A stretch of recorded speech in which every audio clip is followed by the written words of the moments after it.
when I was thinking of the house, when I was thinking of getting a house, one of the first things, I thought about was getting a house close to a park because, space here is quite, the space are quite compact, so those kind of luxury that I can afford or I had growing up as a child, the space, the environment, the nature, it is very, very rare to find. So I thought about how do I plan towards that? How do I enjoy that same ambience here in the West? So what I did was to look for house very close to the park. So my house is like just a minute away from the park. So just from my house, I see the park because the parks you have the trees and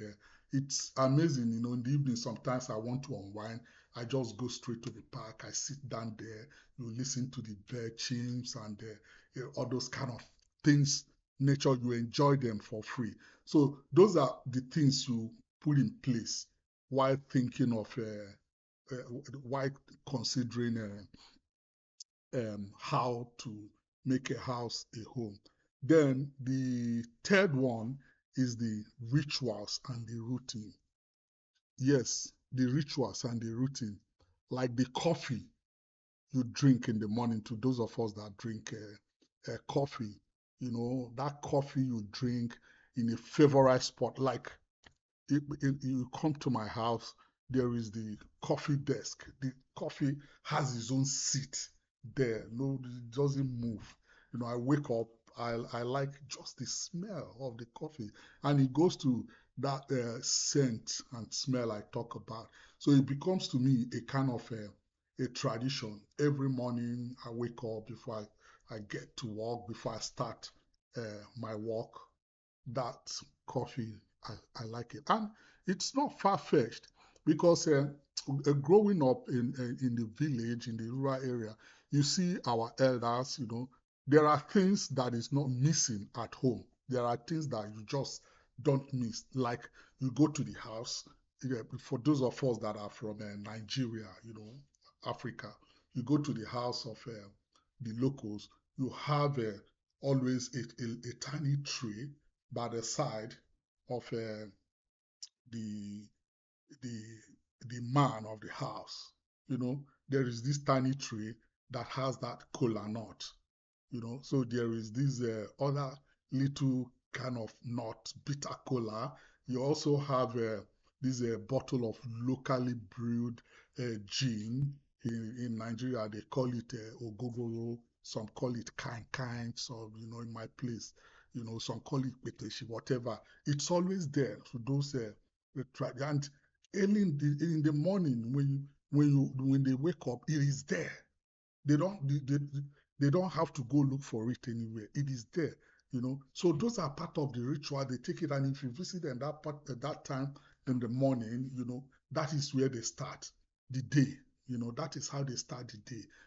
With so these are the things that you should establish, that rituals and routine. And music also. There is this music. You also have game night as a family or movie night.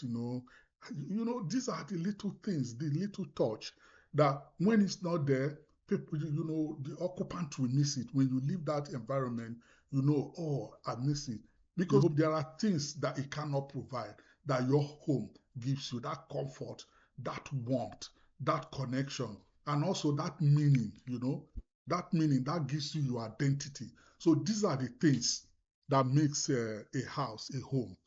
So when you are considering to make a house a home, when you are considering getting a house or building a house, these are steps that you have to consider. And as you're considering these steps, you don't just do it alone. Bring qualified professionals, speak to them about what you want, and they will be able to direct you. They will be able to direct you. They will be able to work with you to put things in place. So when you're thinking of all these things, as you get your architect As you get your builders, your engineer, you also need to get your team of your artists, which includes the interior decorator, which includes the painter, which includes the curators. So them working together as a team will build a formidable home. That's a home that it's like that tells your story, that is so comfortable and so welcoming to anybody that comes in there. That when anybody comes in there, looking at the quality of your collections and everything that is in that house, yes, they will surely know that that's not an accident, that it was very well planned for, and everything, I mean, everything is in place, everything is in order. And moreover, those artworks that you collected, those paintings, those souvenirs, as time goes on, they build, they are kind of a safety net. They are kind of a safety net. Their value increases both financially, it becomes something of great value, which ordinary items, ordinary photos, pictures, posters can never, they can never give it to you that much. So when next you plan to make your house a home, then make sure you're speaking to the right people. Number 4 in how to make your house a home is hospitality. When I mean hospitality, I mean it has to be welcoming to others, because that is how you fill your house with laughter, you fill it with stories, and you fill it with shared experience. The presence of friends and family, or even pets, adds life to that space. When I mean adds life to that space, I mean it makes your home lively. Now, the number 5 in this whole process is care for it. That's care for your house by regularly cleaning and maintaining, your house, because that's how you show respect to that space. When you take pride in doing all these things, it will definitely pay back emotionally. You will reap it positively. Now, number 6 is let it evolve with you. A home grows with its inhabitants. How does that happen? By rearranging, redecorating, or repurposing space as your need changes. That's as you grow.